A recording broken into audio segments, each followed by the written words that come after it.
Hello बच्चों, कैसे हो आप? सब बढ़िया चल रहा है? खुशी हुई कि आपका अभी सारे एग्जाम्स एक्सटेंड हो चुके हैं। तो अभी कैसी अभी पढ़ाई के लिए डिमोटिवेशन तो नहीं आया ना भाई कि इतना टाइम मिल गया है? भाई अपॉर्चुनिटी है आप लोगों के लिए, तो आपको इसको क्या करना है, बहुत ज़्यादा यूटिलाइज करना है, बहुत अच्छे से यूटिलाइज करना है और जितना हो सके उतना ज़्यादा करनी है। अभी कैसा है, अभी आप थोड़ा दिन में कवर कर सकते हो। जहाँ आपको थोड़ा ज्यादा देर पढ़ना पड़ रहा था, अभी वो दिन में आप 2 घंटा 3 घंटा भी पढ़े तो मोर देन इनफ है, क्योंकि आपको अभी बहुत टाइम मिल रहा है ना। तो आपको अब क्या करना है भाई, पढ़ाई करनी है, अच्छे से पढ़ाई करनी है, थोड़ी प्लानिंग बनानी है कि ये मंथ एंड तक इतना हो जाना चाहिए। और कुछ भी हो जाए आपको अक्टूबर से रिविजन शुरू करना ही है कि नहीं? ताकि आपके कितने रिविजन हो, मिनिमम 4 रिविजन तो आपके होने चाहिए ना। तो कुछ भी हो जाए आपको पास होने से कोई नहीं रोक सकता। और रैंक लाने हैं तो भाई रिवीजन सिर्फ रिवीजन नहीं करना है, ढंग से पढ़ना है ना। तो आपके रैंक आने के चांसेस भी उतने ज्यादा बढ़ जाएंगे।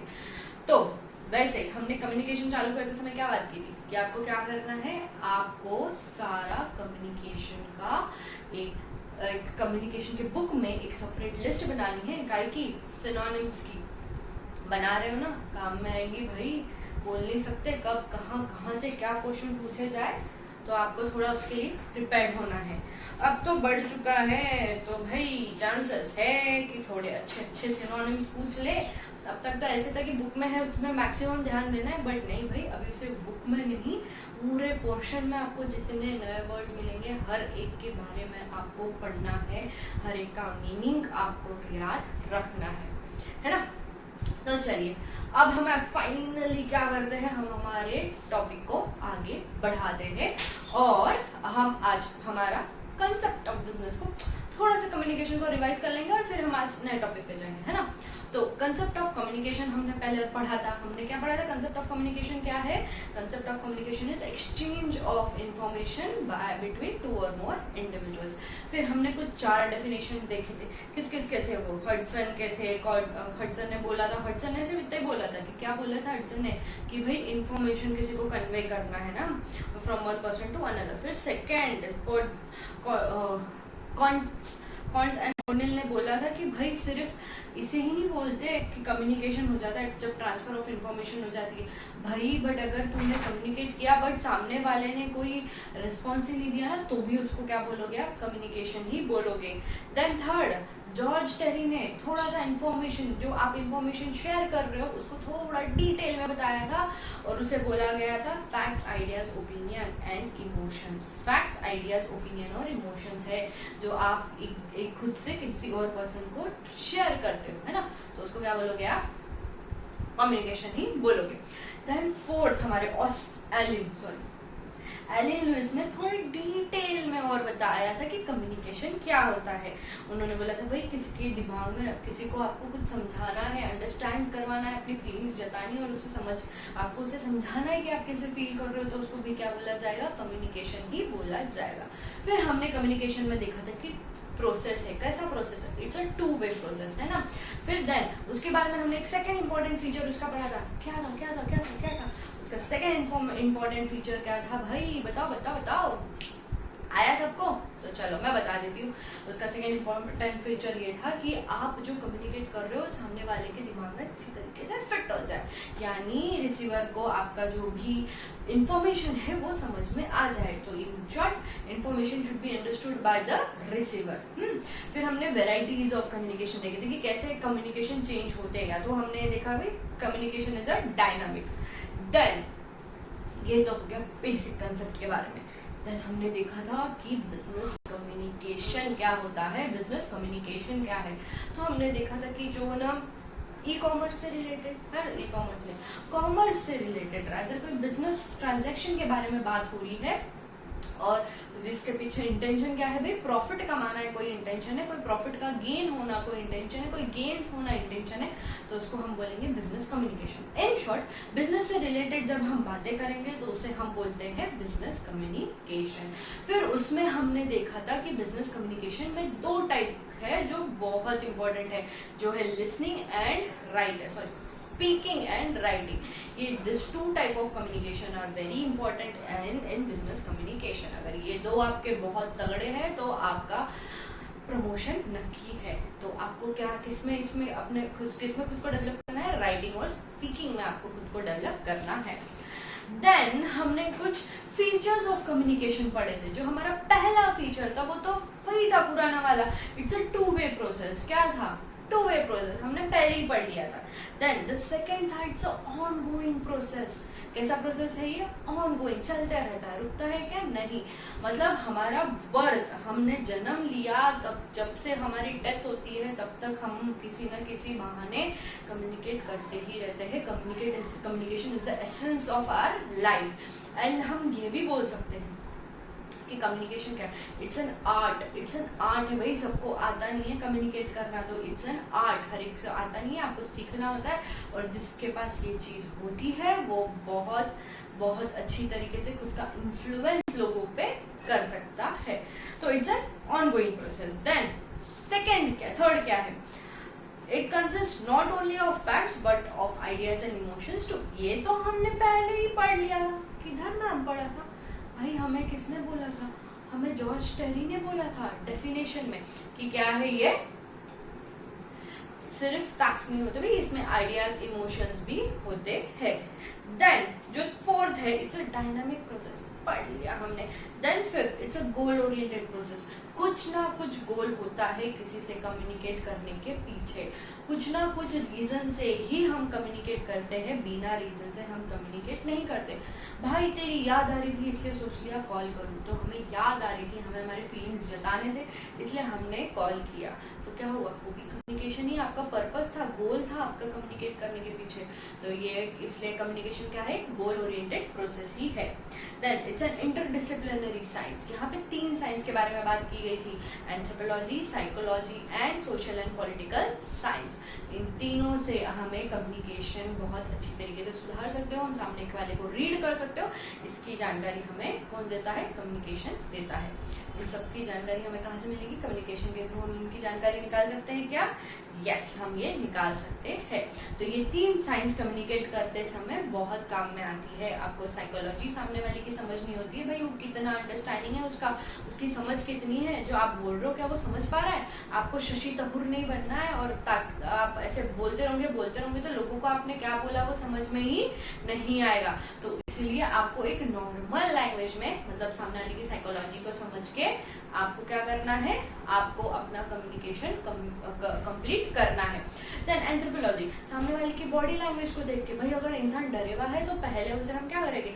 हम उसे अपने कॉन्फिडेंस में लेंगे, उसे समझाएंगे। तो हमें बॉडी लैंग्वेज भी रीड करनी होती है जब हम कम्युनिकेट करते हैं।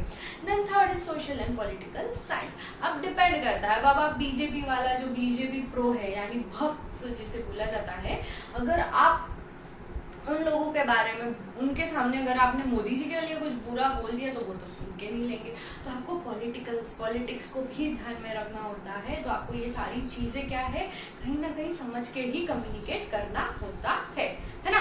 ठीक है, चलो फिर देन नेक्स्ट है हमारा कम्युनिकेशन का इम्पोर्टेंस। क्यों कम्युनिकेट करना जरूरी है ये हमने पढ़ा था, है कि नहीं?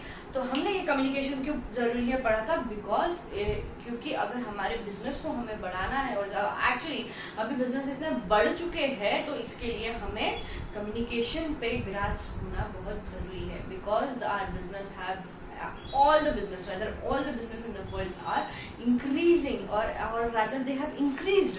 तो इसीलिए कम्युनिकेशन अच्छा होना ताकि हमारा जो बिजनेस है स्मूथली रन हो सके। देन ग्रोइंग स्पेशलाइजेशन, भाई अभी डिपार्टमेंट हो गए हैं सारे। पहले के ज़माने में ऐसे नहीं था कि एक इंसान 4-4, 5-5 काम कर रहा है, नहीं। अब हर एक के लिए स्पेशल डिपार्टमेंट है। HR डिपार्टमेंट अलग है, प्रोडक्शन डिपार्टमेंट अलग है, सेल्स अलग है, मार्केटिंग अलग है, डिजिटल मार्केटिंग अलग है। मार्केटिंग में भी सब डिविजन है भाई, डिजिटल मार्केटिंग अलग है, जो फिजिकल मार्केटिंग करते हैं वो अलग है। फिर हमारा IT टीम अलग है, IT टीम में भी वेरिएशंस है। फिर हमारा लीगल टीम अलग है। तो ऐसे हर एक का स्पेशलाइजेशन है। इन सब में कोऑर्डिनेशन अच्छे से हो, इन सब में बातचीत अच्छी तरीके से हो, ये ध्यान रखना किसका काम है? हमारा काम है, क्योंकि बिजनेस किसका है? हमारा है। तो हमें ग्रोइंग स्पेशलाइजेशन की वजह से क्या करना है, बहुत अच्छी तरीके से कम्युनिकेशन को हमारे बिजनेस में डालना है। Then it's a cut throat competition है भाई, हर जगह लोग देख रहे हैं कि हम कैसे ऊपर जाए, किसको कहाँ सांप काट ले और वो नीचे आ जाए।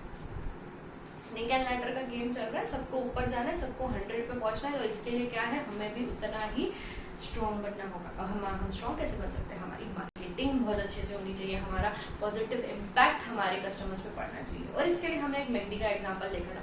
मैकडी ने उसकी मार्केटिंग कैसी की, कलरफुल मार्केटिंग है उसकी। बच्चों को उन्होंने किसको टारगेट बनाया, बच्चे, क्योंकि उनका माइंड बहुत इजीली इन्फ्लुएंस कर सकते हो। तो बच्चों के दिमाग में डाल दिया तो वो जिद करेंगे, पेरेंट्स जबरदस्ती लेके ही आएंगे, गिफ्ट्स दे रहे भाई, टॉयज दे रहे।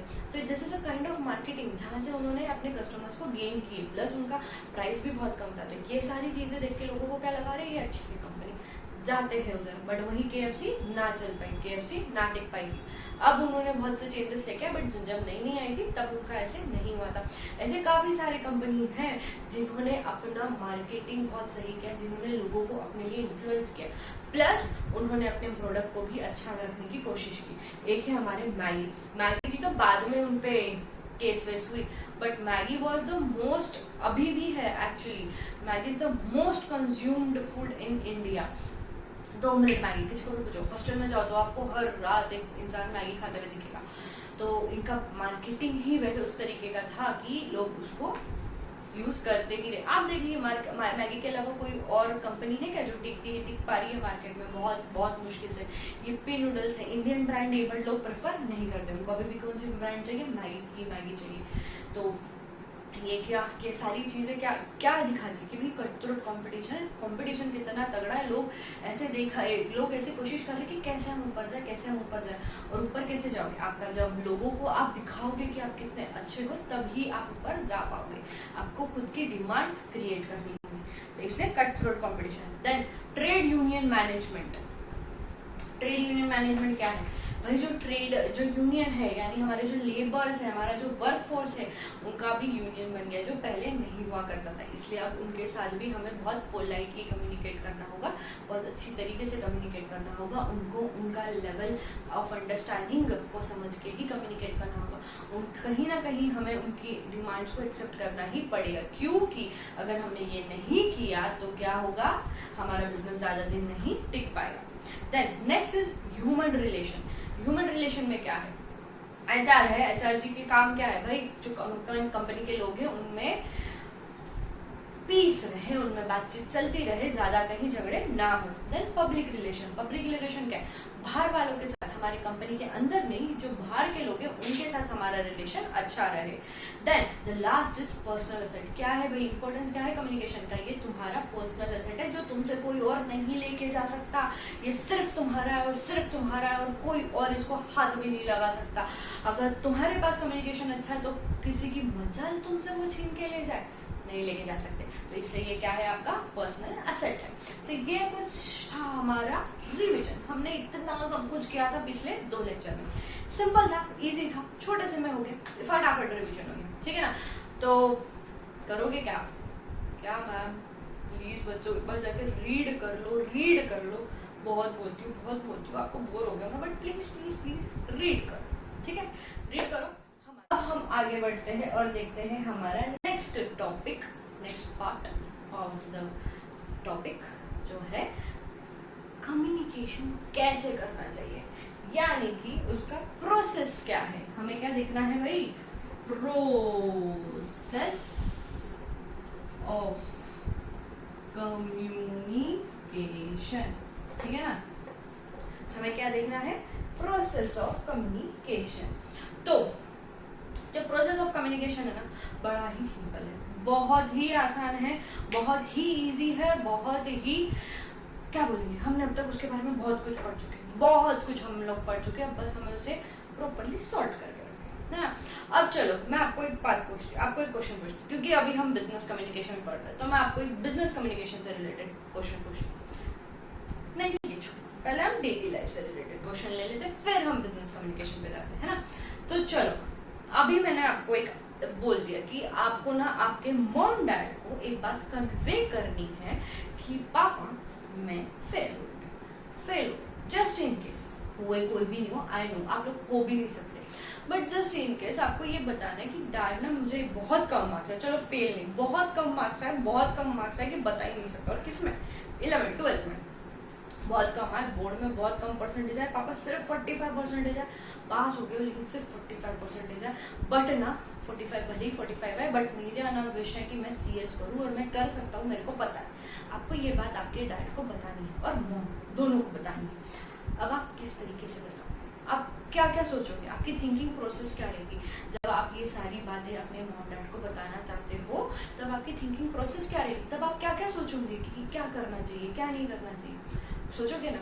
तो चलिए सोचो सोचो सोचो, 2 minutes given to you people, write down कि आप क्या क्या सोचोगे, किस तरीके से कम्युनिकेट करोगे, क्या क्या आप ऑप्शन देखोगे कम्युनिकेट करने के लिए, या सीधा जाओगे धड़ धड़ के बोल दोगे कि पापा मेरे को ना 45 परसेंटेज है, हाँ ठीक है 12th में 45 परसेंटेज है, कोई बहुत बड़ी बात नहीं है, कोई ऐसा सीन क्रिएट करने जैसा नहीं है, सुनो आप अभी 45 आए बट मेरे को ना CS करने का और मैं बहुत अच्छे तरीके से करने वाला, मैं गारंटी देता हूँ ना मैं पास हो जाऊंगा और मैं CS बन के दिखा दूंगा आपको। आप क्या जाके ऐसे पापा से बात करोगे, डायरेक्टली ऐसे जाओगे बोलने के लिए? जाओगे क्या? मॉम से भी चलो, मॉम को ऐसे बोल दोगे, हाँ मॉम 45 मार्क्स आए तो क्या हुआ, मैं कर सकता हूँ, मुझे CA करना है, मैं कर लूँगा, ऐसे बोलोगे? नहीं, आप लोग ऐसे पहले सीन क्रिएट करोगे, है ना? पहले आप एक सीन क्रिएट करोगे, कुछ लोग सीन क्रिएट करते हैं, फिर ऐसे डर के जाते हैं और ऐसे रोते जाते हैं, पापा पहले मेरे को 45 परसेंटेज आए, ऐसे बोलते हैं। कोई पूरा सीन क्रिएट करते, पापा वो क्या है ना जो आपको पता है वो शर्मा जी का बेटा, आप बोलेंगे हाँ तो उसको ना 40 परसेंटेज आए, अच्छा तो तुझे कितना है? अरे पापा आपको रिंकू पता है? रिंकू, हाँ पता है। कौन रिंकू? अरे पापा वो तावड़े अंकल है ना, उनकी बेटी रिंकू। हाँ तो पापा उसको ना 42 परसेंटेज आए, तो पापा लग हाँ पर तेको कितने आए? अरे पापा आपको सनील पता है? सनील आपको याद है वो सनील मेरा दोस्त जो आया करता था? हाँ याद है, वो बेशरम आता था, मैं मना किया मैंने देखो उसके साथ रहने को, क्यों रहता था तो उसके साथ, तो पापा उसको तो 43 परसेंटेज आए। अच्छा बट बेटा तेरे को कितने आए?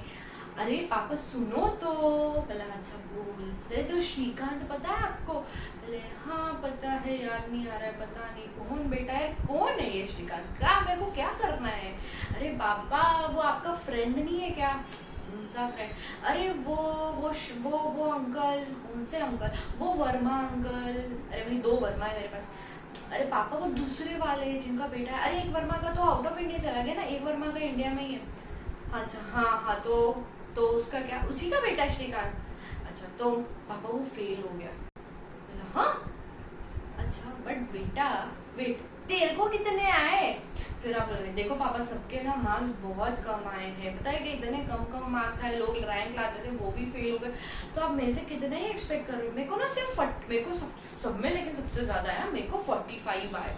And dad will be like oh okay ऐसा, बेटा आज तो फटकारे पड़ेगी, या फिर डैड एक को तसल्ली हो जाती कि चलो 10 लोगों को कम मार्क्स आए ना तो इसको तो भी अच्छा है, तो बेटर है, इसके मार्क्स फिर भी अच्छे हैं। तो क्या हुआ ये कि आपने एक सीन क्रिएट किया, एक आपने प्रोसेस सोची कि मैं किस तरीके से पापा को मेरी ये बात को कम्युनिकेट करूं, है ना? आपने क्या चाहा, आपने एक सीन क्रिएट किया, आपने एक तरीका देखा कि भाई मैं बहुत डेंजर न्यूज़ बोलने जा रहा हूँ लेकिन पहले मैं थोड़ा बैकग्राउंड प्ले कर लेता हूँ। तो आपने पूरा एक प्रोसेस ही है ये आपका, क्या है ये? प्रोसेस है आपका एक, क्या बोलते हैं, पापा तक अपनी कोई इन्फॉर्मेशन पहुंचाने का, है ना? तो बस यही आपको करना है एक्चुअल बिजनेस कम्युनिकेशन में। तो जो पहला बिजनेस कम्युनिकेशन का स्टेप है ना, वो है डेवलप एन आइडिया। तो पहला जो स्टेप है वो है डेवलप एन आइडिया, ठीक है?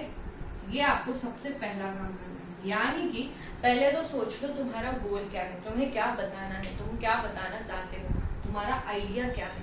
इन शॉर्ट तुम्हें ये देखना है कि तुम्हारा पर्पस ऑफ कम्युनिकेशन क्या है, इसमें तुम्हारा कंटेंट क्या होगा, ये सारी चीजें आप इसमें देखोगे। डेवलपमेंट आइडिया में क्या देखोगे, तुम्हारा पर्पस ऑफ कम्युनिकेशन क्या है, और या फिर तुम्हारा जो मैटर है तुम क्या कम्युनिकेट करना चाहते हो, ये सब आप डिसाइड करोगे डेवलप एन आइडिया में। तो यहाँ पे हमने डेवलप कर लिया एक आइडिया कि हमें पापा को ये बात बतानी है कि भाई मेरे को 45% आए, पर डोंट वरी, या अभी के लिए आए 12th के मार्क्स डजेंट मैटर, क्योंकि मैं तो CS करने वाला हूँ, वहाँ पे कोई 12th के मार्क्स नहीं पूछता, वहाँ बस मुझे क्लियर होना है उसके स्टेजेस, जो मुझे पापा गारंटी मैं कर दूंगा। मैंने ठोकर खा ली है तो अब मैं बहुत मेहनत करूंगा और देखना मैं रैंक लेके आऊंगा, या तो मैं एटलीस्ट फर्स्ट अटेम्प्ट सारा CS क्लियर करूंगा और आपका नाम ऊंचा करूंगा। तो ये आपने एक आइडिया डेवलप किया कि आपको ये चीज आपके डैड को बतानी है ना। अब जब आपने ये डिसाइड कर ही लिया कि आपको ये बात बतानी है, तो आप नेक्स्ट स्टेप क्या करोगे, आप इसको किस तरीके से बताएं ये आप सोचोगे। ये आपने आइडिया ही डेवलप किया है ना, तो अभी नेक्स्ट आपका आता है कि आप किस तरीके से इस आइडिया को अपने डैड तक पहुंचाओगे। तो नेक्स्ट स्टेप है आपका एनकोड करना। क्या कर रहे हो आप, यहाँ पे डिसाइड कर रहे हो कि मैं कैसे बताऊं, मैं ओरली बताऊं, मैं लिख के बताऊं, मैं पिक्चर्स में बताऊं, या डायरेक्ट लेकर आके रिजल्ट हाथ में दे दूं, क्या करूं, किस तरीके से बताऊं। तो आपने जो पूरा सीन क्रिएट किया था, ये था आपका एनकोडिंग वाला काम, कि आपने एनकोड किया कि मैं इस तरीके से मेरी बात डैड को बताने वाला हूँ। तो ये है आपका एनकोडिंग। आप देख रहे हो कि कौन सा तरीका बेस्ट है मेरा जो इन्फॉर्मेशन है वो ट्रांसमिट करने के लिए, वो मेरा जो इन्फॉर्मेशन है वो बताने के लिए। तो पहला आपने स्टेप क्या किया, आपने एक आइडिया को डेवलप किया। फिर सेकेंड आपने क्या किया, आपने उस आइडिया को एनकोड किया। क्या किया आपने, उस आइडिया को एनकोड किया। एनकोड यानी क्या, आपने बस ये सोचा कि मैं किस तरीके से अपनी बात को पापा तक बताऊं, कि मैं क्या तरीका यूज करूं, मैं ईमेल भेजूं, मैं फोन पे बोलूं, मैं लिख के बता दूं, मैं फेस टू फेस आएंगे तब बता दूं, मैं ऐसे बैकग्राउंड सेट करके बताऊं, या फिर पापा को मैं डायरेक्ट ले जाके अपना रिजल्ट दिखा दूं। तो ये सारी चीजें क्या है, आप एनकोड करने का काम कर रहे हो, आप इसमें डिसाइड कर रहे हो, है ना। देन थर्ड जो है आपका, इसके बाद जो एनकोडिंग के बाद जो आता है वो है ट्रांसमिट करना। यानी अब आपने ये बात बोल दी, आपने अब ये बात पापा को बोल दी कि आपका रिजल्ट इतना इतना आया है, 45% आपके आए हैं। तो ये ट्रांसमिट करना, यानी कि अपनी बात पहुंचाना, मतलब अभी क्या है, वो रास्ते में है ना, अभी तक रास्ते में है, आपने बस अपने मुंह से बोली है, डैड के कानों तक गई नहीं है, तो इट्स ऑन इट्स वे। तो आपने ट्रांसमिट किया, यानी आप अभी आपने अपनी बात को ईमेल भेजा और आपने सेंड क्लिक किया। अब कोई ईमेल आपने भेजा तो उसको आपने सेंड क्लिक किया, और जब तक वो सामने वाले का नेट ओपन नहीं होगा तब तक वो क्या, उसको रिसीव नहीं होगा। तो इसलिए अभी वो सिर्फ ट्रांजैक्शन में बीच में है। यानी अभी आपने पापा को फोन कॉल किया और फोन पे बोला कि पापा मेरे को 45% आए, बट क्या हो गया, बट ना, you are very lucky, network ही नहीं पापा के फोन में, वो is like hello hello hello hello कर रहे, तो उनको कुछ सुनाई नहीं दिया। फिर आपने टेक्स्ट मैसेज भेजा, डैड मुझे 45% आए हैं 12th में, बट आपके डैड के फोन में नेटवर्क ही नहीं, तो उनको मैसेज रिसीव ही नहीं हुआ। तो ये क्या हो गया, आपने ट्रांसमिट तो कर, आपने एनकोड करके भेज तो दिया, अभी वो रास्ते में है, अभी तक उनको पहुंचा नहीं। तो जब उनको वो पहुंच जाएगा, वो हो जाएगा रिसीव। वो क्या हो जाएगा, रिसीव, है ना। अभी ये क्या हो जा रहा है, रिसीव। भाई अभी आपके डैड को ये बात पहुंच गई, क्या हो रहा है, 45% आपको मिले, ये डैड को बात पहुंच गई, उनको मिल गई, उन्होंने पढ़ लिया, उन्होंने बस अभी क्या किया, रीड किया है, उन्होंने अभी सिर्फ पढ़ा है। तो अभी क्या होगा, इसके बाद क्या होगा बच्चों, अब इसके बाद होगा थर्ड चीज जो है डिकोड करना। यानी कि अब पापा का रिएक्शन आने वाला है, अभी डैड इस पे रिएक्ट करेंगे, क्योंकि अब वो समझ रहे हैं कि भाई मेरे बच्चे को कितना आया है, 45% आया है, उसको वो डिकोड कर रहे हैं। अब आपने इतनी सारी बैकग्राउंड स्टोरी दी थी ना हमने अभी हमारे एग्जाम्पल में, कि इसको इतने आए, शर्मा को इतना है, वर्मा के बच्चे को इतने आए, रिंकू के ताबड़े के इतने आए। तो आप क्या कर रहे थे, आपने इतना सारा सेट किया, तो डैड अभी डिकोड कर रहे कि अच्छा टफ आया है, रिजल्ट बहुत बेकार आया है, बच्चे फेल भी हुए हैं, ठीक है अब क्या किया जाए, बट ये 45% बहुत कम है, मेरे पूरे खानदान में किसी को इतने कम मार्क्स नहीं मिले, वही सब रैंकर्स ठहरे थे, अब ये बच्चा 45 लेके आया, मैं क्या मुंह दिखाऊंगा खुद को। तो now he is just decode decoding it, now he is trying to understand it कि क्या बोलना चाह रहा है ये मैसेज, क्या है, क्या मीनिंग है इसका।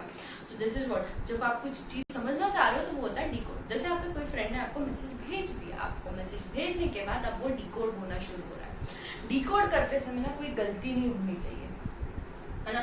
डिकोड करते समय कोई गलती नहीं होनी चाहिए, कोई आपने एम्बिगुअस यानी कोई ऐसा स्टेटमेंट जो समझ में नहीं आ रहा हो, आपने कोई ऐसा स्टेटमेंट नहीं बोलना चाहिए, नहीं तो क्या होगा, गड़बड़ हो जाएगी, गड़बड़ हो जाएगी।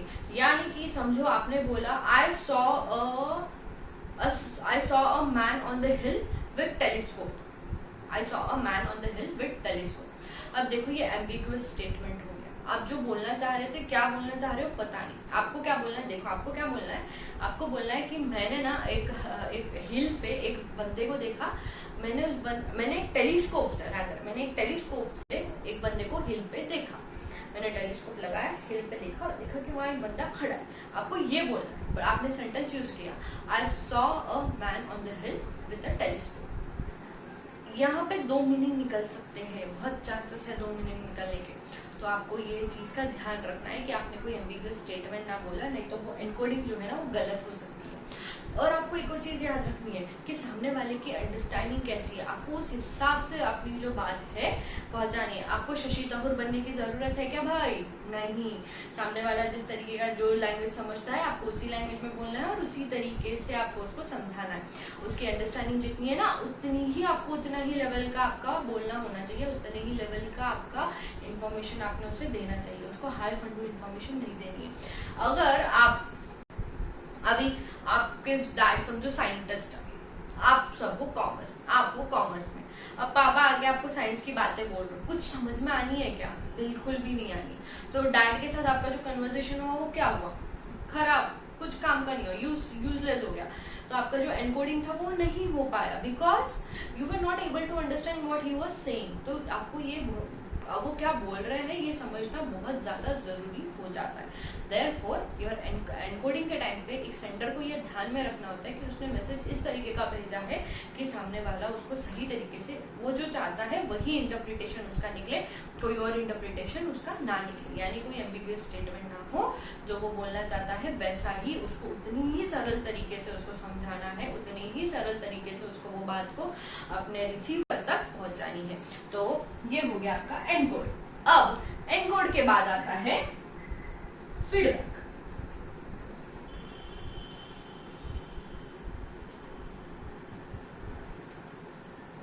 एनकोड के बाद क्या आता है? फीडबैक। क्या आता है बच्चों एनकोड के बाद? एनकोड के बाद आता है फीडबैक। यानी कि अब पापा ने आपकी बात सुन ली, उन्होंने सुना और उन्होंने बोला कि ठीक बच्चे तेरे को 45% आए, तू मुझे क्या बताने आया है, मैं तो शर्म के मारे पानी पानी हो गया। ये आपके पापा का फीडबैक था, उन्होंने आपको बोला अब तू इतना बड़ा हो चुका है, मैं तेरे को मार भी नहीं सकता, अब मैं क्या करूं बता तेरा। फिर आपका ये आपको फीडबैक मिलते ही, ये फीडबैक आपको मिलते ही आपने फिर से नया अपना जो है आंसर सोच, अपना नया आइडिया सोचा, जो आपको एक और जो आइडिया आपको ट्रांसफर करना था, और आपने बोला कि डैड डोंट वरी, मेरे को सीएस करना है और मैं करके दिखाऊंगा। आपने ये एनकोड किया, ये ट्रांसमिट किया, डैड को रिसीव हुआ, अब डैड ने इसको डिकोड किया और उन्होंने समझा कि अच्छा मेरे बच्चे को सीएस करना है। फिर डैड ने बोला बट बेटा तेरे को 45% आए हैं, तो इतने कम परसेंटेज तेरे को 12th में आए हैं जिसकी पढ़ाई इतनी सरल हो सकती है, फिर तू सीएस कैसे करेगा, ये तो बहुत डिफिकल्ट कोर्स है। फिर से आपने एक अलग आइडिया डेवलप किया और डैड को बोला डैड डोंट वरी, मेरे से एक बार लाइफ में गलती हुई है, ये मार्क्स देख के मैं बहुत पछताया हूँ, आप इस चीज़ का टेंशन मत लो, अब मैं डबल मेहनत करूँगा और देखना मैं आपको सीएस क्लियर करके बताऊँगा। अगर मैंने फर्स्ट अटेम्प्ट में मेरा अगर एंट्रेंस टेस्ट जो सीएस की होती है वो मैं क्लियर नहीं कर पाया तो आप मुझे आगे करने मत देना। तो आपने ये चीज़ एनकोड करी, ट्रांसमिट करी, पापा ने रिसीव की, सुनी बात को, फिर आप डिकोड करने जा रहे हो, आपको डिकोड कर, पापा ने डिकोड किया और आपको बोला कि ठीक है बेटा मैं तेरे को एक चांस देता हूँ, तुम जा सीएस की पढ़ाई कर, रिजल्ट मेरे को पास लाके दे, मैं भूल जाऊंगा कि तेरे को 12th में 45% आए थे। तो देख रहे हो ना आप कैसे कॉन्वर्जेशन एक ऑनगोइंग प्रोसेस है और किस तरीके से आपको एक आइडिया डेवलप करके एनकोड करके ट्रांसमिट होता है, फिर वो रिसीव होता है, फिर वो पापा आपके रिसीवर डिकोड करता है, फिर फीडबैक देता है, और फिर ये प्रोसेस इस तरीके से चलते रहता है ना। तो ये है आपका क्या है, प्रोसेस ऑफ कम्युनिकेशन, ठीक है ना। ये क्या है आपका प्रोसेस ऑफ कम्युनिकेशन। अब जब प्रोसेस ऑफ कम्युनिकेशन करते हो आप, और ये जब रिसीव करने का टाइम आता है, ये जो रिसीव करने का जो टाइम आता है ना, ये इस टाइम पे आपको एक बात बहुत अच्छी तरीके से याद रखनी होगी कि जब आप कुछ बात सुन रहे हो, मतलब कोई ओरल अगर कम्युनिकेशन चल रहा है, तो वहाँ पे आपका लिसनिंग जो है, मतलब रिसीवर का जो लिसनिंग है, ऑब्वियसली रिसीवर है ना, रिसीव जो कर रहा है, जो रिसीव कर रहा है उसका जो लिसनिंग है वो बहुत अच्छा होना चाहिए। वो ध्यान लगा के आपकी बात सुनना चाहिए। अगर उसने ध्यान लगा के बात नहीं सुनी और कुछ तो सुन लिया, कुछ मतलब आप कुछ बोल रहे थे, उसने आधी अधूरी बात सुनी, उसने आधी अधूरी बात पे से मीनिंग निकाला, तो वो उसको जो डिकोड करेगा वो गलत हो जाएगा, और आपको फीडबैक्स गलत मिलेंगे, और आप में मिसअंडरस्टँडिंग होने की पूरी पूरी पूरी पूरी पूर्ण शक्यता आहे, हो की नाही। मग आपल्याला काय करायचं आहे, आपल्याला आयडिया एक डेव्हलप करायचं आहे, काय आपल्याला बोलायचं ते आपल्याला आधीपासून ठरवायचं आहे। मग आपण ते एन्कोड करून, म्हणजे कोणत्या वेनी आपण ते मेसेज पाठवायचं ते आपल्याला काय करायचं आहे, आपल्याला ते ठरवायचं आहे। मग तो मेसेज आहे तो ट्रान्समिट होणार, आणि जेव्हा तो रिसीवर तो मेसेज रिसीव करणार, तेव्हा तो त्याला पूर्ण रिसीव करणार। मग ते रिसीव करताना त्यांनी जर हे मेसेज रिटर्न असून ओरल असणार, मग त्यांनी काय करायचं, अटेंटिव्ह लिसनिंग करायची, मग ते डिकोड करणार आणि तुम्हाला काहीतरी फीडबॅक देणार, म्हणजे का तुम्हाला रिप्लाई देणार। तो this is all about process of communication, है ना। बस इतना ही है प्रोसेस ऑफ कम्युनिकेशन। बट इसमें एक और चीज आती है, तो जब ट्रांसमिट करते हो ना, आपको ये चीज बहुत ध्यान में रखनी होती है। एक और चीज ट्रांसमिट करते समय ध्यान में रखनी है, क्या आप जब ट्रांसमिट कर रहे हो कोई बैरियर नहीं आना चाहिए। और सेकंड है कि आप में कोई क्या बोलते हैं उसे, टाइम, आप किस टाइम पे कर रहे हो ना, ये बहुत ध्यान जरूरी है। यानी आप पापा का मूड देख के कभी कभी अपने मैसेज भेजते हो। अब आप ऑफिशियल, अब चलो इसको है ना, हम एक ऑफिशियल एग्जांपल ले लेते हैं, ठीक है, ट्रांसमिट का टाइम को थोड़ा सा मैच करने के लिए, ठीक है। अभी हमने एक ऑफिशियल एग्जांपल लेते हैं, यानी बिजनेस के पॉइंट ऑफ व्यू से, क्योंकि ऑब्वियस है हम बिजनेस एनवायरनमेंट पढ़ रहे हैं, तो हमें बिजनेस एनवायरनमेंट के पॉइंट ऑफ व्यू से भी कोई ना कोई एग्जांपल तो पढ़ना ही होगा। तो अभी जब हम बिजनेस एनवायरनमेंट के पॉइंट ऑफ व्यू से इसको पढ़ेंगे, तो हमने डेवलप करना है आइडिया। आप कौन सा आइडिया डेवलप करो, चलो हम जाते हैं रेजिग्नेशन पे डायरेक्टली। आपने आइडिया डेवलप किया कि आपको रिजाइन करना है कंपनी से, आप त्रस्त हो चुके हो, आपको अभी इस कंपनी में काम नहीं करना है, तो आप क्या बोल रहे हो, मेरे को रेजिग्नेशन देना है। तो आपने एक आइडिया डेवलप किया और बोला कि मेरे को रेजिग्नेशन देना है, तो ये आपका आइडिया हुआ। अब आप एनकोड करोगे। एनकोड किस तरीके से करोगे, आप ये बोलोगे कि भाई मैंने मेल करना है, फैक्स करना है, मैसेज करना है, या डायरेक्ट एचआर को जाके फेस टू फेस बोल देना। अब आपको ये एनकोडिंग का तरीका सोचना होगा कि आप किस तरीके से अपनी ये जो रेजिग्नेशन की बात है वो आप आपके जो बॉस है उस तक पहुंचोगे, या आपके मैनेजर है उस तक पहुंचोगे। तो ये हो गया आपका एनकोड करने का तरीका। बट जनरली क्योंकि ये क्या है, रेजिग्नेशन है, तो आप पहले जाके अपने मैनेजर से बात करते हो, मैनेजर को बोलते हो कि भाई देख मेरे को छोड़ना है, मैनेजर बोलता है ठीक है मेल डाल दे। तो जनरली ये जो एनकोडिंग वाला काम है, जो रेजिग्नेशन का काम है, वो मेल के थ्रू होता है। तो आपने मेल किया, ट्रांसमिट हुआ।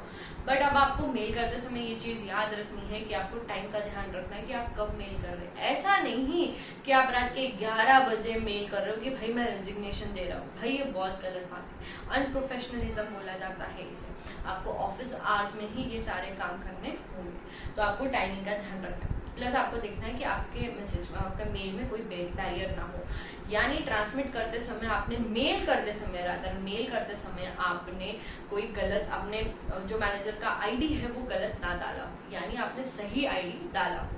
देन आपको ये भी याद रखना होगा, ये भी देखना होगा कि आप जब मेल कर रहे हो तो आप किसको मेल कर रहे हो। यानी एक 2 होता है, एक सीसी होता है। तो 2 में तो आपका मैनेजर लिखना ही होता है, सीसी में बाकी के जो एक्स्ट्रा के लोग हैं ना, एचआर, डायरेक्टर वायरेक्टर, उन सबका नाम भरना होता है। तो आपको ये भी देखना है कि आपने इनके भी मेल आईडीज अच्छे से डाले हो। देन आपको एक और बैरियर देखना है कि आपने आपका राइट, एम्प्लॉयर आईडी, आपका नाम, फोन नंबर एंड ऑल अच्छे से डाला हो। एक और है कि आपने मेल अपने पर्सनल आईडी से नहीं, कंपनी के आईडी से आप मेल करो। तो ऐसे कुछ बैरियर्स है जो आपको ध्यान रखने हैं और टाइमिंग आपको ध्यान रखनी है। तो ये होता है आपके ट्रांसमिट के टाइम पे। देन आपको ये देखना है कि आपका जो बंदा है सामने का, जो आपका मैनेजर है, उसको ये मैसेज रिसीव हो जाए। अब जब रिसीवर को ये रिसीव हो जाएगा, उसके बाद वो बंदा उस मेल को खोलेगा और उसको पढ़ेगा। मतलब भाई उसको समझ में आना चाहिए कि क्लियर होना चाहिए, ऐसा मैटर क्लियर होना चाहिए। ऐसा नहीं कि क्या बोल रहा है ये, कब से छोड़ने वाला। अब आप ऐसे बोल दो कि आई एम रिजाइनिंग बट, क्या है ये? This is not a way to write a resignation letter. तो आपको इसके लिए एक फॉर्मेट जो है उस फॉर्मेट से जाना होगा, डिटेल्स लिखनी होगी कि आपने इस दिन ज्वाइन किया था, अब आप छोड़ना चाहते हो, क्यों छोड़ना चाहते हो, उसका रीज़न आपको देना होता है। इन शॉर्ट कुछ भी, अगर आपको डिटेल में नहीं देखना तो बस इतना लिख सकते हो, पर्सनल रीजंस की वजह से आप ऐसे भी लिख सकते हो। फिर आपको सबको थैंक यू बोलना होता है कि भाई थैंक यू, आपने मेरे को अपॉर्चुनिटी दी काम करने के लिए, ऑल दोस स्टफ। तो आपको ऐसे कुछ चीज़ें मेल में मेंशन करनी होगी। यानी अगर आपने ये नहीं मेंशन किया कि आप कब से रेजिग्नेशन डाल रहे हो, तो भाई आपको मेल में लिखना होता है कि फ्रॉम डैश डैश डेट। जैसे अभी समझो हम 22 जुलाई लेते हैं, तो 22 और from 22 July 2020 I am giving you a 1 month notice period, है ना।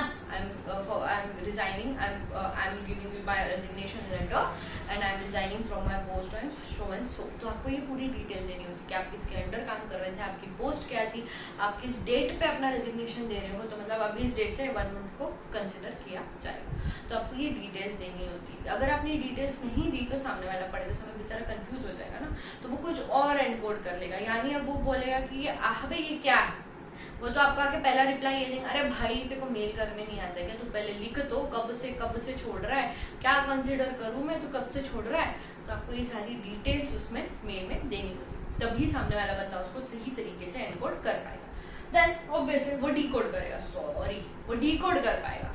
फिर अब ऑब्वियसली बात है, आपका मैनेजर क्या करेगा, डिकोड करेगा, डिकोड करके आपको फीडबैक देगा। यानी रिप्लाई में बोलेगा कि fine, cool, you are release from your post, या फिर वो बोलेगा कि you have 1 month period, you have to cover so work, if you have not covered this work will won't give you half of your salary. आपको ऐसी सारी बकवास को उसमें लिख के दे सकता है रेजिग्नेशन लेटर में। तो रेजिग्नेशन के रिप्लाई में, लेटर के रिप्लाई में, तो आपको वो सारी चीजें उसको वो उस तरीके से आपको रिप्लाई देगा और फिर आपको उसको पढ़ के वापस से आप उसको रिप्लाई दोगे ना, then the process goes on. ठीक है, तो ये है आपके बिजनेस के पॉइंट ऑफ व्यू से क्या बोलोगे, बिजनेस कम्युनिकेशन का एक प्रोसेस। ठीक है ना। तो अभी आपको क्या करना है, as you know the drill by now, क्या है अभी आपको यहाँ पे रुकना है। एक पॉइंट और बचा है प्रोसेस का जो हम करेंगे, बट उससे पहले आपको ये जो 6 है, ये इस तरीके का जो प्रोसेस है, इसको बुक में से एक बार अच्छे से रीड करना। तो अभी क्या करो, जाओ और पहले इसको रीड करो। ओके, तो चलिए रीड कीजिए। तो आई होप रीड हो गया हो, समझ में आ गया हो कि ये प्रोसेस क्या है ना। तो चलो एक बार फिर से बता दो मुझे प्रोसेस क्या है। पहले क्या होगा, आप you will develop an idea. Next आप क्या करोगे, आप उस आइडिया को एनकोड करोगे। उसके बाद वो कहा जाएगा ट्रांसमिट में जाएगा। उसके बाद क्या होगा, रिसीवर को वो रिसीव होगा। देन थर्ड क्या होगा, वो उसको डिकोड कर, फिफ्थ क्या होगा, वो उसको डिकोड करेगा। एंड देन फाइनली वो डिकोड करेंगे, आपके मैसेज को समझने के बाद वो आपको एक फीडबैक देगा। तो ये है आपका कम्युनिकेशन का प्रोसेस। बट अब ये सारा प्रोसेस करने में एक दिक्कत हो सकती है, क्या है, नॉइज हो सकता है, यानी आवाजें हो सकती है, यानी बैरियर्स हो सकता है, यानी कोई हर्डल हो सकते हैं, यानी कि कुछ ना कुछ आपको रुकावटें मिल सकती है। उसे बोलते हैं नॉइज, मतलब कुछ ना कुछ आवाज हो। अब आवाज कैसी भी हो सकती है, आप रिटर्न लेटर दे रहे हो तो कैसी आपकी आवाज कैसी होगी, मतलब यहाँ पे हर्डल क्या हो सकता है कि वो पढ़ने लायक ही नहीं, हैंडराइटिंग इतनी खराब है कि पढ़ने ही नहीं आ रहा क्या लिखा है। तो ये एक नॉइज हो गया। आप क्लासरूम में, जैसे मैं पढ़ा रही हूँ, समझो हम क्लासरूम में होते, बाहर कोई बैंड बाजा चल रहा है, मैं जो भी बोलूँगी आप तक आवाज ही नहीं जाएगा, नॉइज पोल्यूशन हो गया। तो ये भी क्या है, नॉइज ही है। देन हम इंटरनेट पे ऑनलाइन क्लासेस आप ले रहे हो ना, अभी इतने, अब नेट चला जा रहा है, सही तरीके से कनेक्ट नहीं हो रहा है, तो क्या हो रहा है, ये भी एक हर्डल है, ये नॉइज है। देन एक और क्या हो रहा है, आप लोगों के पास क्या है, आप लोगों का लेक्चर सही चल रहा है बट आपका डाटा खत्म हो गया, तो ये भी क्या है, हर्डल ही है, ये क्या है, नॉइज ही है। देन एक और है कि आप जिसको बात कर रहे हो ना, उसको आपकी लैंग्वेज ही नहीं समझ रही, आप क्या बोल रहे हो उसको समझ में ही नहीं आ रहा है, तो क्या होगा, क्या होगा, वो भी एक हर्डल ही है, वो भी एक नॉइज ही है। बिकॉज कम्युनिकेशन कंप्लीट करने के लिए आपको उसकी लैंग्वेज नहीं आती है और उसको आपकी लैंग्वेज समझ में नहीं आती है, जो बेसिकली हमारे साथ होता है तमिलनाडु में। जब आप जाओगे तब वहाँ आपके साथ ऐसा होना ही है। देन यही सारी चीज़ें हैं नॉइज, बस इतना ही है नॉइज, कि किसी भी रीज़न से आपका कम्युनिकेशन कंप्लीट ना हो पाए। नेटवर्क के रीज़न से, नेटवर्क फेल हो गया, नेटवर्क नहीं मिल रहा है, वो भी एक रीज़न हो सकता है। तो वैसे नॉइज के ना कुछ टाइप्स है, वेराइटीज है नॉइज की। किस तरीके की हो सकती है? एक हो सकता है फिजिकल नॉइज। क्या होगा एक फिजिकल नॉइज, यानी कि लोग ही आवाज कर रहे हैं, आसपास के लोग। जैसे हमने बैंड बाजे की क्या एग्जांपल लिया, तो वो क्या है, नॉइज ही है। बैंड बाजा बज रहा है, आपको आवाज ही नहीं आ रहा है क्या चल रहा है। गणपति के टाइम पे डीजे इतने बजते हैं, क्या चल रहा है कुछ समझ में नहीं आता है। जिसके घर के आसपास 2-3 गणपति बैठते हैं ना भाई, उसका तो 10 दिन भाई डेंजर हो जाता है। बिकॉज इतना रात के टाइम पे इतने ज्यादा गणपति के वहाँ पे डीजेस बजते हैं, गाने बजते हैं कि समझ में नहीं आता क्या चल रहा है। हम एक दूसरे से बात नहीं कर पाते। तो ये क्या है, ये एक हर्डल है, ये एक बैरियर है, ये नॉइज ही है। देन जो नेक्स्ट है आपका टेक्निकल है। एक टेक्निकल हो जाता है, यानी टेक्निकल रीजंस क्या है, हमने अभी एग्जांपल लिया, नेटवर्क इशू हो जाना, नेट अच्छे से काम नहीं करना, सॉफ्टवेयर काम नहीं करना, वेबसाइट डाउन हो जाना, या फिर आपका जीमेल का आईडी डाउन है, आपका लैपटॉप खराब हो जाना। ये सब क्या है, टेक्निकल प्रॉब्लम्स आ जाती है। तो ये भी क्या है, एक तरीके का हर्डल ही है, एक तरीके का हर्डल ही है। अगर हर्डल होता है तो आपका कम्युनिकेशन कंप्लीट नहीं हो पाता, ये याद रखना। तो आपका डिस्ट्रैक्शन हो जाएगा और आप लोगों का जो कम्युनिकेशन प्रोसेस है वो इंटरफेयर हो जाएगा और उसको उधर ही रोकना होगा। देन सोशल क्या है भाई, सामने वाले का कल्चर क्या है, उसके हिसाब से हमें उसके साथ बात करनी होगी। सामने वाले के कल्चर क्या है, सामने वाला की लैंग्वेज क्या है, सामने वाले का लाइफस्टाइल कैसा है, सामने वाले की अंडरस्टैंडिंग तो साइकोलॉजी में आ जाएगी, बट सोशल में ये सारी चीज़ें आ जाती हैं। तो आपको वो सारी चीज़ों को भी ध्यान में रख के ही बात करनी होगी। तो आपको ऐसे हर्डल्स को साइड में करने की बड़ी कोशिश खुद से करनी होती है। और एक और है आपका साइकोलॉजिकल क्या है भाई, सामने वाले की समझ, अंडरस्टैंडिंग क्या है, सामने वाला उसका सोचने का तरीका कैसा है, उसका एटीट्यूड कैसा है, क्या वो नेगेटिव पर्सन है। अब लाइफ में ना कुछ लोग ऐसे होते हैं जो नेगेटिव बहुत होते हैं, यानी ना, अब एक स्टोरी बोलती हूँ। एक बंदा है जिसके ना छोटा था ना, तभी उसके मॉम डैड की डेथ हो गई थी। तो उसके बाद में जब वो बड़ा हुआ, ऑर्फनेज में सब बड़ा हुआ था, वो इंडिया में, यूएस की बात है, तो वहाँ पे वो बड़ा हुआ था। और वहाँ पे ना उसको बहुत, अब ऑर्फनेज में लोग कैसे होते हैं ना, मतलब अभी वहाँ पे कैसे भी लोग मिलेंगे आपको, तो उसको बहुत नेगेटिव लोग मिले, जो लोग उसको हमेशा बताए तू खराब काम कर रहा है, अरे तू सही नहीं कर रहा है, अरे ये सही नहीं है, अरे ये इस तरीके से नहीं किया जाता है। तो उसको हमेशा कोई क्या बोलते हैं, क्या बोलेंगे उसे, पैम्पर करने वाला या उसको कोई मोटिवेट करने वाला मिला ही नहीं, या उसने कुछ अच्छा किया तो उसको एंकरेज करने वाला कोई मिला ही नहीं।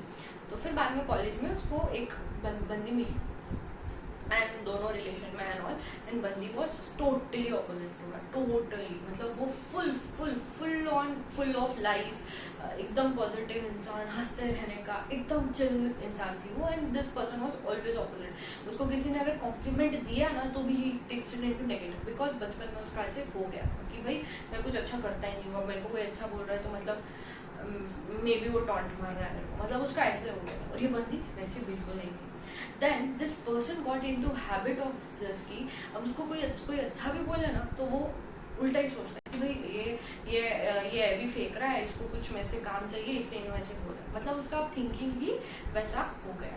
तो ये उस बंदे की प्रॉब्लम तो देखिए, तो उसकी साइकोलॉजी कैसी है, भले ही वो कुछ अच्छा काम कर रहा है, आप उसको कॉम्प्लीमेंट भी करोगे ना तो भी वो आपकी कॉम्प्लीमेंट को नेगेटिव ही लेगा और बोले अरे इसको फालतू में फेंक रहा है, या तो टॉन्ट मार के गया, या तो फिर मेरे को क्या बोलेंगे, उसको मेरे से कुछ काम था इसलिए उसने मेरे को अच्छी बात, इसलिए उन्होंने मेरे को ऐसे बोला। तो ये बंदे की साइकोलॉजी कैसी है, इस बंदे की साइकोलॉजी टोटली नेगेटिव है। तो आपका साइकोलॉजी भी एक क्या है, बैरियर बन सकता है। तो आपको सामने वाले की साइकोलॉजी को भी समझ के लेना होगा। देन तो लास्ट, एक और जो है, लास्ट नहीं एक्चुअली बहुत सारे नॉइज है, मैंने कुछ ही बता रही हूँ आपको। एक और है जो फिजियोलॉजिकल नॉइज होती है। फिजियोलॉजिकल नॉइज मतलब भाई फिजिकली कोई दिक्कत है, जैसे अगर कोई इंसान को माइग्रेन हो, अब माइग्रेन का अटैक बहुत बेकार होता है, बहुत बेकार, कुछ समझ में नहीं आता है क्या किया जाए, पूरा दिन खराब हो जाता है, लिटरली पूरा दिन खराब हो जाता है। तो उस किसी को माइग्रेन है, माइग्रेन का अटैक मतलब सडनली हेडेक होना शुरू होता है। अब किसी को आए और आप उसके साथ बातें कर रहे हो, भाई वो कुछ समझ ही नहीं पाएगा, आपकी बात अंडरस्टैंड करने के काबिल ही नहीं होगा, वो आपको रिप्लाई भी देने के लायक नहीं होगा, उसका मतलब आप बोल भी नहीं सकते, इतना एक बार माइग्रेन इतना बेकार आता है। तो अब जब उसका फिजिकल प्रॉब्लम है ना अभी उसको ये, क्योंकि उसका सर दुख रहा है, इतना गंदा दुख रहा है कि कुछ बोल ही नहीं पा रहा, ये एक आपका फिजियोलॉजिकल नॉइज हो जाता है। अब कोई डेफ इंसान है, सुन नहीं सकता है, हमने वो सारा भाई वर्सेस सारा भाई का एग्जांपल लिया था, फूफा जी डेफ थे, कुछ समझ ही नहीं पा रहे थे, बट इन्होंने इस चीज़ को समझ के लिया, इन्होंने ये बैरियर को नहीं हटाया, बल्कि इंद्रवदन सारा भाई और माया सारा भाई उससे बात ही करते रहते, भाई बैरियर है, वो डेफ है, वो सुन नहीं सकते, तो तुम्हें क्या यूज़ करना चाहिए था, साइन लैंग्वेज, बट उन्होंने यूज़ की नहीं की, तो उन्होंने ये बैरियर को नहीं हटाया। हाँ, एक और है, समझो आप कोई देख नहीं सकता है, ब्लाइंड है, आप उसको कलरफुल पिक्चर्स बताओगे, अरे भाई क्या समझना है उसको, समझ में आएगा क्या उसको, बिल्कुल नहीं आएगा, क्या देख रहा है उसको, तो कुछ उल्टा उसको और बुरा फील होगा कि मैं देख नहीं पा रहा, तो इट इज़ अ बैरियर। तो आपको जब ब्लाइंड होते हैं तो उन लोगों को वैसे वो टच वाला आता है, मतलब उनके लिए अलग राइटिंग होती है, तो वैसे टच वाला आता है, तो उनको हर चीज़ फील करानी होती है, तो आपको भी इसे फील करानी होगी, ये आपका बैरियर है जो आपको इस तरीके से हटाना होगा। तो आपको ये जो नॉइज़ है ना, ये क्या है, इसलिए बैरियर ही है, और आपको ये हर्डल है आपके कम्युनिकेशन को कंप्लीट करने के लिए। तो आपको अगर इसको हर्डल को जब तक आप नहीं हटाओगे या कम से कम करने की कोशिश नहीं करोगे, तब तक आपका कम्युनिकेशन कंप्लीट नहीं हो सकता, और सामने से आपको जो फीडबैक चाहिए, जो नेसेसरी फीडबैक है, वो फीडबैक नहीं मिलेगा, और मिसकम्युनिकेशन होने के चांसेस बढ़ जाते हैं, और जो जनरली हमारे लाइफ में मिसकम्युनिकेशन होते ही रहते हैं। तो इसलिए आपको ये नॉइज को, even understanding is also a noise, मतलब सामने वाले का लेवल ऑफ अंडरस्टैंडिंग अलग है, आपका लेवल ऑफ अंडरस्टैंडिंग अलग है, आप कुछ ऊपर ही सोचते हो, और वो बेचारा इतना नहीं समझ पा रहा है।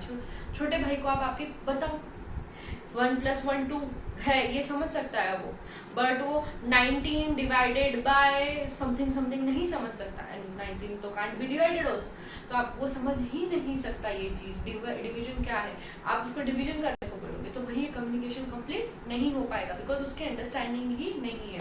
तो आपको सामने वाले की अंडरस्टैंडिंग को भी देखना होगा। आप अगर लॉयर हो, तो अगर आप लॉयर हो और आप लॉ की लैंग्वेज में सबसे बात कर रहे हो, तो इट इज एन हर्डल, भाई सामने वाले को समझेगा ही ना क्या बोलना है आपको, तो ये क्या हो जाएगा, आपका एक हर्डल हो जाएगा। तो ये इसलिए आपको ये सारे जो बैरियर्स है उसको साइड में करना होगा, आपको इसका ध्यान रखना होगा और इसको अवॉइड करने की कोशिश करनी होगी। मेल में भी और हर्डल आ सकता है क्या? हाँ आ सकता है, जैसे हमने देखा कि गलत मेल आईडी लिख दी, या फिर आपका मेल पहुंचा ही नहीं, आउट बॉक्स में ही अटका, और आप वेट करो कि मिल गया, आपने चेक ही नहीं किया, आउट बॉक्स में अटका है, कुछ तो गड़बड़ होगी आपकी तरफ से। तो आपको ये सारी चीज़ों का इसलिए ध्यान रखना होगा, नॉइज को हटाना होगा। तो इन शॉर्ट प्रोसेस में एक्चुअली 6 प्रोसेस ये है, और इसके बीच में कहीं ना कहीं ट्रांसमिट में या फीडबैक के टाइम पे कोई ना कोई नॉइज क्रिएट हो सकती है, यानी कोई ना कोई बैरियर क्रिएट हो सकता है। तो ये आपको ध्यान में रखना है। तो यही हमारा खत्म होता है कम्युनिकेशन प्रोसेस, ठीक है। तो अभी हम एक बार फिर से देख लेते हैं कम्युनिकेशन प्रोसेस में क्या क्या है। It first of all you have to develop an idea, then next is you have to encode it, then it goes into transmission वाला फेज, ट्रांसमिट में जाता है, देन रिसीव हो जाता है रिसीवर को, देन डिकोड कर लेता है सामने क्या है हमारा रिसीवर, और फिर आपको फीडबैक देता है। एंड देन आपको बस इन सब चीज़ों में एक चीज़ का बहुत अच्छी तरीके से ध्यान रखना है, जो है नॉइज, है ना। आपको ये नॉइज को कम करने की या फिर हटाने की कोशिश करनी ही होगी। अगर आपने ये नहीं किया तो आपका कम्युनिकेशन कंप्लीट नहीं हो सकता, है ना। तो बस आपका इतना ही है प्रोसेस ऑफ कम्युनिकेशन, ठीक है। इसके बाद जो नेक्स्ट है ना, वो प्रिंसिपल ऑफ इफेक्टिव कम्युनिकेशन, वो थोड़ा बड़ा है और अभी टाइम थोड़ा ज़्यादा है, तो हम इसको नेक्स्ट लेक्चर में कंटिन्यू करेंगे, मतलब नेक्स्ट लेक्चर में शुरू करेंगे। आज के लेक्चर छोटा सा है, ज़्यादा बड़ा नहीं है, हमेशा की तरह थोड़ा छोटा है, बट इट्स फाइन, हमें हर एक चीज़ अच्छे से समझ के लेंगे, इसलिए चलता है। तो अभी एक हम लेक्चर को यहीं रोकते हैं। आपको नॉइस पढ़ना है, नॉइस का हमने रीडिंग नहीं किया, अगर आपने ये 6 का भी रीडिंग कर लिया तो बहुत अच्छी बात है, नहीं किया तो इसके साथ प्लस नॉइज भी रीड करो, एंड देन हम आगे इफेक्टिव कम्युनिकेशन पे कल बढ़ेंगे। ठीक है ना, तो आज का लेक्चर यहीं समाप्त होता है, मिलते हैं कल।